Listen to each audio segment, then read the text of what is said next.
Ôi yên một giấc ôm trọn ấm thế có hoàng em mùi ban bữa tươi sớm và đi mong có tươi linh sao sáng bay bự lòng tao vòng ba anh nhai để mùi hay ngon gì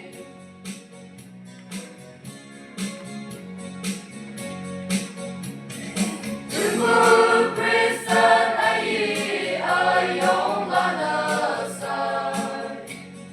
Ang bataw may kaawang như thế ngồi em Nang em một cứ đi ngao ở mãi lan